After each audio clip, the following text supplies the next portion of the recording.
সকাল সকাল হাতে একটা চিঠি আসতেই অনির্বাণ একটু অবাকই হলো। তাকে যে কেউ চিঠি লিখবে এরকম লোক যে আছে সেটা সে জানতই না। সে বিছানার উপরে বসে চিঠিটা পড়তে আরম্ভ করলো। প্রিয় অনির্বাণ চট্টোপাধ্যায়, 10ঘড়া গ্রামের মোড়ল মশাই তোমাকে চিঠিটা লিখছি। এই গ্রামে তোমাদের যে জমিদার বাড়িটা বহু বছর ধরে পড়ে আছে, ইদানিং এই বাড়িতে কিছু সমস্যা দেখা দিয়েছে। বহু কষ্টে তোমার ঠিকানাটা পেয়েছি এবং তোমাকে আবেদন করছি তুমি যত তাড়াতাড়ি পারো তোমাদের এই বাড়ির কিছু একটা ব্যবস্থা করো। ইতি মনোহর পাকরাশি। চিঠিটা পড়া শেষ হলে অনির্বাণ মনে মনে ভাবল, আজ রবিবার, আজ বেরিয়ে পড়তে পারলে বেশ ভালোই হয়।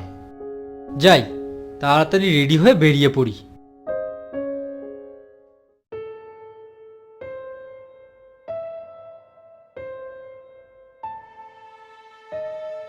তারপর অনির্বাণ তার স্কুটিটা নিয়ে বেরিয়ে পড়ল 10ঘড়া গ্রামের উদ্দেশ্যে। অনির্বাণ একটা ভালো কোম্পানির অফিসে চাকরি করে। মাইনে মন্দ নয়। ছোটবেলা থেকে তার মাই তাকে মানুষ করে এসেছে। তার পরিবারে এখন আপাতত কেউ নেই। বছর 4 আগে তার মা মারা গেছেন। তাছাড়া অনির্বাণের নিজেরই পুরনো বাড়ির খুব শখ।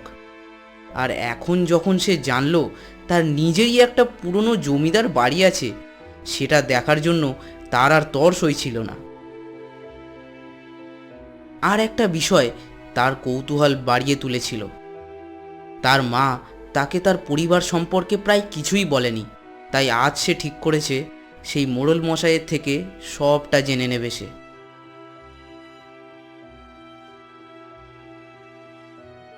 সে যখন 10ঘড়া গ্রামে প্রায় ঢুকেছে তখন বিকেল গড়িয়ে সন্ধে হব হব ভাব। পিচের রাস্তা ছেড়ে কাঁচা রাস্তায় এসে পড়েছে অনির্বাণ। গ্রাম্য এলাকা। সে যখন 10ঘড়া ক্লাবের সামনে এসে দাঁড়ালো, সেখানে ক্লাবের সামনে একটি বটতলায় বেশ কয়েকজন মিলে কথা বলাবলি করছিল। তারপর তাদের সামনে গিয়ে জিজ্ঞেস করলো, আচ্ছা শুনছেন, এখানে মোড়ল মশাই কে আছেন? মোড়ল মশাই বটতলার বাঁধানো মেঝের উপরে বসেছিলেন। 60-65 বয়স, গায়ের রং একটু চাপা, হাতে একটা হুঁকো। সেই হুঁকোতে একটি টান দিয়ে তিনি বললেন, আমি মনোহর পাকরাশি, এই গ্রামের মোড়ল বা এই ক্লাবের সেক্রেটারি। যা ইচ্ছে বলতে পারো। তা আমাকে কেন খুঁজছো বাবা? আগে আপনি আমাকে একটা চিঠি লিখেছিলেন। আমার নামে অনির্বাণ চট্টোপাধ্যায়। ও, তুমি অনির্বাণ? তা বেশ বাবা, তুমি যে আমার চিঠি পেয়েছো তাতে আমি ভীষণ খুশি হয়েছি। এই নবীন, এই হারান, এই দেখো, এই হচ্ছে আমাদের জমিদার মশাইয়ের ছেলে। তা বাবা কেমন আছো বলো দেখি? আগে আমি ভালোই আছি। চিঠি পড়ে যা বুঝলাম বিশেষ কিছু একটা সমস্যা হয়েছে। যদি সমস্যাটা তাড়াতাড়ি মেটাতে পারি তাহলে আজ রাতেই আমি আবার ফিরে যাব। আচ্ছা বাবা, সে তো বুঝলাম, কিন্তু সমস্যাটা শুনে আজকে রাতেই তুমি চলে যেতে পারবে না। তার চেয়ে চলো, আমার বাড়ি চলো, বসে সমস্ত ব্যাপারটা তোমাকে বোঝাবো। আগে মাপ করবেন মোড়ল মশাই, আজ রাতে আমি এখানে থাকতে পারবো না। আমাকে যে করেই হোক আজ রাতে ফিরতেই হবে। শোনো তাহলে, তোমাদের পরিবার এখান থেকে চলে যাওয়ার পর ওই বাড়িটা সেই তখন থেকে পোড়ো হয়ে আছে। এতদিন কিছুই সমস্যা হয়নি, কিন্তু গ্রামের যেদিকে তোমাদের ওই বাড়িটা আছে তার পিছন দিক করে কিছু বাড়িঘর আছে। সমস্যা হচ্ছে ইদানিং সেখানকার মানুষজন সেই বাড়ি থেকে খুব জোরে জোরে হাসির শব্দ শুনতে পাচ্ছে। আবার মাঝে মাঝে কারা নাকি একে অপরের সঙ্গে ঝগড়া করছে, অথচ বাড়িতে কেউ বাসই করে না। একদিন তো জগানাপিতের ছেলে সন্ধেবেলা সেই বাড়ির সামনে দিয়ে আসছিল। সে নাকি ওই বাড়ির ফটকের কাছে কাউকে দাঁড়িয়ে থাকতে দেখেছিল। সেই দেখে সে তো বাড়ি দৌড় দিল। তারপর থেকেই তো সন্ধে হলে ওই বাড়ির ধারে কাছে কেউ যায় না। অনির্বাণ মনে মনে কিছু ভাবছিল। আসলে তার বাড়িটা সম্পর্কে যা কৌতূহল তার মনে ছিল এখন সেটা খুব একটা নেই। তার জানতে ইচ্ছে হচ্ছিল তার পরিবারের সঙ্গে কি হয়েছিল। যে আজ তাকে জমিদারি ছেড়ে এই চাকরি করতে হচ্ছে। সে জিজ্ঞেস করলো, আচ্ছা মোড়ল মশাই, আপনি আমার পরিবার সম্পর্কে কিছু বলতে পারবেন? আসলে আমার মা আমাকে কিছুই বলেনি। আমার বাবা কীভাবে মারা গেলেন, আমরা 10 ঘরা ছেড়ে কলকাতায় কেন গেলাম, কি হয়েছিল আমার পরিবারের সঙ্গে। হুকোতে আর একটা টান দিয়ে মোড়ল মশাই বললেন, তোমাদের পরিবারের ইতিহাস বাবা খুবই দুঃখজনক। তোমার দাদু এবং তোমার বাবা খুবই ভালো মানুষ ছিলেন, আমাদের গ্রামবাসীর জন্য অনেক ভাবতেন। তোমার দাদু বয়সকালে মারা যান, তারপর তোমাদের সব সম্পত্তি পান তোমার বাবা দিগেন্দ্রনাথ চট্টোপাধ্যায়। তোমার বাবা বলেছিলেন এই গাঁয়ে একটা হাসপাতাল করে দেবেন, কিন্তু তার হলো কোথায় বাবা? তার আগেই তোমার বাবা মারা গেলেন, বা বলা যেতে পারে খুন হলেন। কি? খুন? কিভাবে? কে তাকে খুন করেছিল? তোমার বাবা এবং দাদু যেমন ভালো ছিলেন, তেমনই তোমার কাকা ছিল ঠিক তার বিপরীত। সম্পত্তির পুরো ভাবটাই তোমার বাবা পাওয়ায় তোমার কাকা হিংসায় জ্বলে পড়ে মরেছিল। সম্ভবত সম্পত্তির লোভেই তোমার কাকা তোমার বাবাকে একদিন রাতে গলা কেটে খুন করে। এই ঘটনার পরে তোমার মা তোমাকে নিয়ে কলকাতায় চলে যান। আর কাকা? কাকার কি হয়েছিল? তোমার কাকাকে তো পুলিশে ধরে নিয়ে গেছিল, তারপর জানি না। এতদিনে ছাড়া পেয়েছে কিনা তাও জানি না। সব ঘটনা শুনে অনির্বাণ যেন একটু ভাবুক হয়ে গেল। ছোটবেলা থেকে তার বাবার আদর সে পায়নি, আরও অনেক কিছু চলছিল তার মনের ভেতর। এরপর সে জিজ্ঞেস করলো, আচ্ছা মোড়ল মশাই, আমাদের বাড়িটা কোন দিকে? এই তো, এই রাস্তা ধরে একটুখানি গেলে ডান হাতে একটা শিব মন্দির পাবে। ওটার পাশ থেকে সোজা রাস্তাটা চলে গেছে তোমাদের বাড়ির দিকে, একটু নির্জন। ওখানে একটু দূর গেলেই তুমি তোমার বাড়ির চূড়োটা দেখতে পাবে। কিন্তু এখন তুমি সেখানে যাবে? সন্ধে হয়ে গেছে তো। তার চেয়ে বরং আমি বলি কি, তুমি আজ রাতটা আমাদের বাড়িতে থেকে যাও। যতই হোক তুমি আমাদের জমিদার মশাইয়ের ছেলে, তোমাকে কি এই ভর সন্ধেবেলা একা ছেড়ে দেবো? কাল সকালে না হয় বাড়িটা দেখে তুমি কলকাতায় ফিরে যেও। ছোটবেলায় যেখানে সে জন্মেছে, যেখানে তার বাবা মা থাকতো, তার দাদু থাকতো, যেখানে সে খেলে বেড়াতো, সেই জায়গাটা দেখতে তার এখন খুব ইচ্ছে হচ্ছিল। সে বলল, না না মোড়ল মশাই, আমাকে কালকে আবার অফিস যেতে হবে। আজ রাতেই আমাকে বাড়ি ফিরতে হবে। আমি এখন একটু বাড়িটা চোখের দেখা দেখে আসব, পরের সপ্তাহে এসে না হয় আমি কিছু একটা ব্যবস্থা করে যাব। ঠিক আছে, তবে যাও, কিন্তু সাবধানে যেও বাবা। অনেক দিনের পুরনো বাড়ি, কোথায় কি আছে তারও কোনো ঠিক নেই। আর তাড়াতাড়ি ফিরে এসো, বেশি সন্ধে পর্যন্ত ওখানে থাকাটা ঠিক হবে না। ঠিক আছে মোড়ল মশাই, আমি আসছি তাহলে।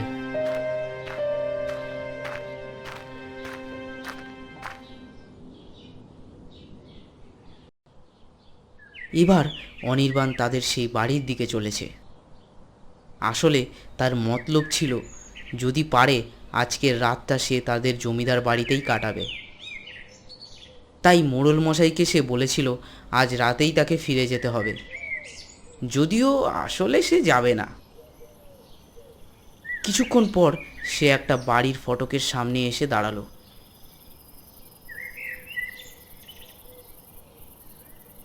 সূর্য তখন প্রায় ডুবে গেছে, অন্ধকারও হয়ে এসেছে একটু গাঢ়, চারিদিক নিস্তব্ধ। সে ফটকের ভেতরে ঢুকল। বাড়িটার দিকে তাকালো সে, একেবারে জঙ্গল আগাছায় পরিপূর্ণ। এতক্ষণে এদিক ওদিক থেকে ঝিঝির ডাক শুরু হয়ে গেছে। নুড়ি ফেলা রাস্তার উপর থেকে হেঁটে হেঁটে বাড়ির দরজার সামনে গিয়ে দাঁড়ালো সে। দরজা দেখে সে অবাক হয়ে তাকিয়ে রইল। এত বড় দরজা সে কোনোদিনও দেখেনি। সে দরজাটা খোলার চেষ্টা করলো, কিন্তু এত বড় দরজা আর কত বছর ধরে যে বন্ধ হয়ে পড়ে রয়েছে তার ঠিক নেই। তাই দরজাটা খুলতে তাকে বেশ বেগ পেতে হলো।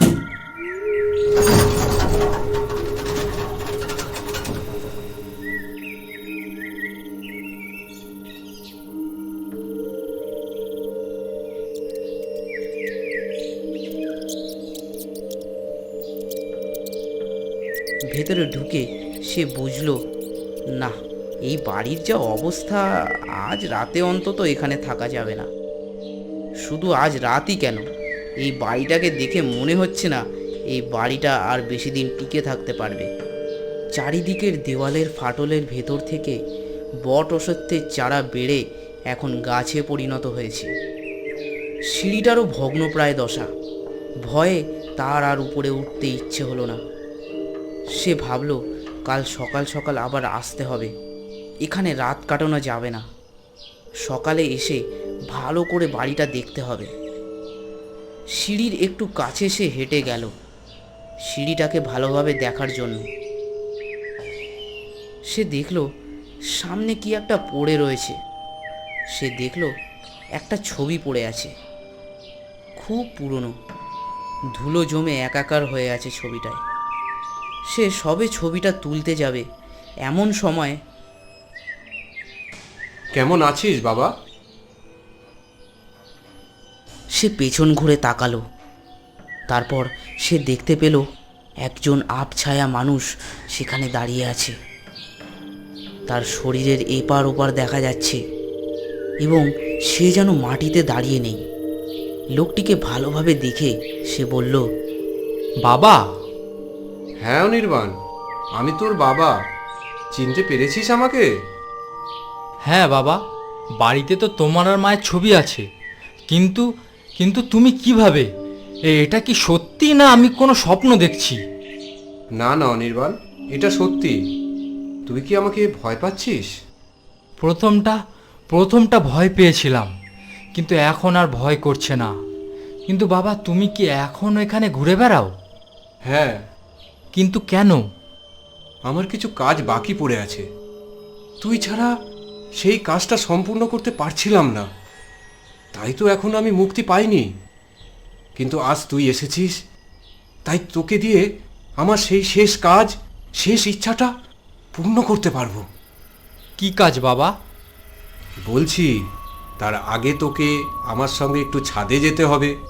আচ্ছা ঠিক আছে, আমি যাব তোমার সঙ্গে।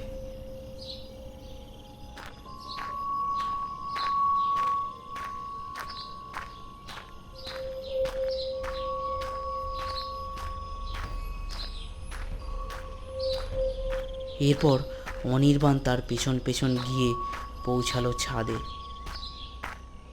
সে মন্ত্রমুগ্ধের মতো হাঁটতে হাঁটতে একদম ছাদের ধারে এগিয়ে যাচ্ছে। আর এক পা এগোতে যাবে সে, এমন সময় পেছন থেকে ডাক উঠল। খোকা! সেই ডাক শুনেই অনির্বাণ যেন সম্বিত ফিরে পেল এবং ঘুরে তাকাতেই সে দেখল তার বাবার মতোই দেখতে আরও একটি ছায়ামূর্তি সেখানে দাঁড়িয়ে আছে। কিন্তু এই ছায়ামূর্তির গলায় একটি চাকু বসানো, গলার কাটা জায়গা থেকে রক্ত গড়িয়ে পড়ছে। সেই ছায়ামূর্তিটি সামনে দাঁড়ানো ছায়ামূর্তিটিকে বলল, হ্যাঁ রে রথি, তোর এত বড় স্পর্ধা! আমাকে খুন করে তোর শান্তি হয়নি, এবার আমার ছেলের জীবনটা তুই নিতে চাস? হ্যাঁ, আজ একেও শেষ করব আমি। তুমি যেমন আমার জীবনটাকে শেষ করেছ। কি বলছিস তুই? আমি তোর জীবন শেষ করেছি? তুই আমাকে খুন করে আমার ছেলে বউ থেকে আমাকে কেড়ে নিয়েছিস, এদিকে তুই বলছিস আমি তোর জীবন শেষ করে দিয়েছি। হ্যাঁ হ্যাঁ, ঠিকই বলেছি। এই সম্পত্তি কি কেবল তোমার একার ছিল? বাবা মারা যাওয়ার পরে তুমি সব সম্পত্তি হাত করে নিয়েছো, আমি কিছুই পাইনি। সেটার জন্য তুই আমাকে দায়ী করছিস। তুই নিজে সারাদিন মদ খেয়ে জুয়া খেলে সব টাকা উড়িয়ে দিতিস। আমাদের ব্যবসার দিকে তুই কোনোদিন নজর দিয়েছিস? তোর এই বদ অভ্যাসের জন্য বাবা তোর নামে কোনো সম্পত্তি লিখে দেয়নি, আর এই সব কিছুর জন্য তুই আমাকে দায়ী করছিস। ওইসব আমি কিছু শুনতে চাই না দাদা। তোমার জন্য আমি জেলে এত বছর পচে পচে মরেছি, এবার আমি তোমার ছেলেকে মেরে সেই প্রতিশোধ নেব। আচ্ছা, এই ব্যাপার, দাঁড়া তবে।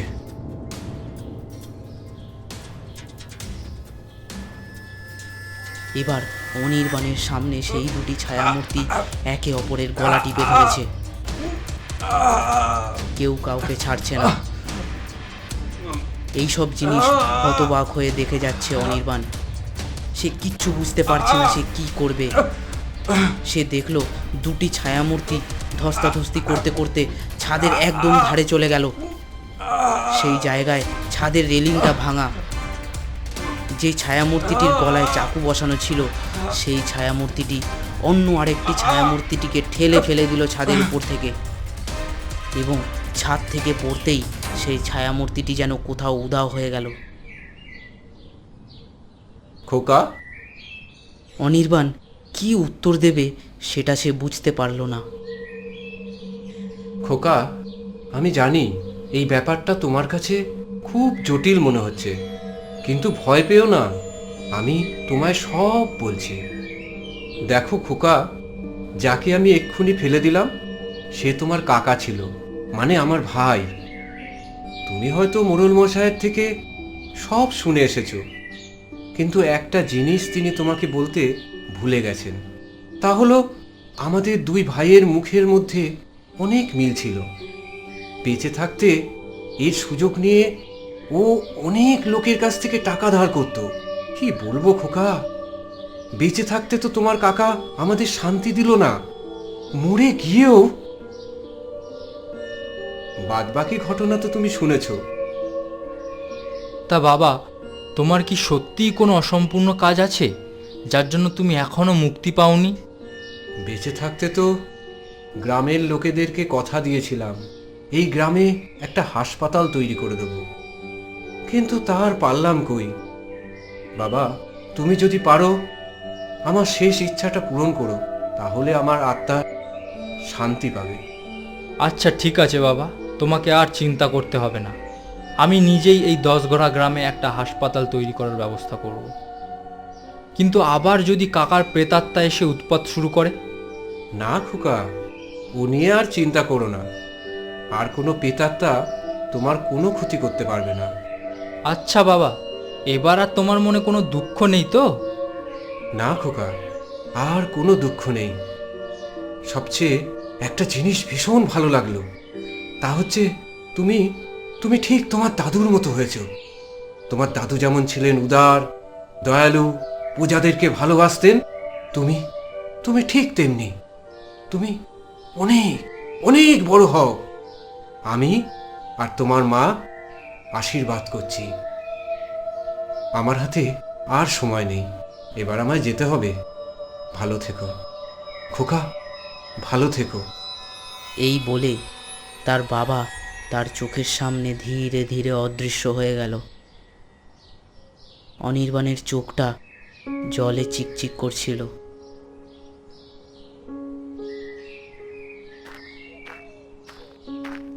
সে এবার বাড়ির উদ্দেশ্যে রওনা দিল।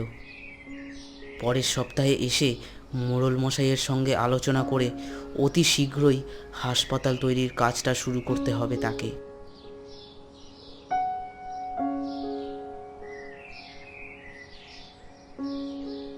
শেষ হলো 10 ঘোড়ার জমিদার বাড়ি। আজকের গল্পে মনোহর পাকরাশির চরিত্রে ছিল কোটুনস অ্যানিমেশন। তোমরা কোটুনস অ্যানিমেশন চ্যানেলটা দেখে আসতে পারো, সেখানেও খুব সুন্দর সুন্দর অ্যানিমেটেড হরর স্টোরি তৈরি হয়।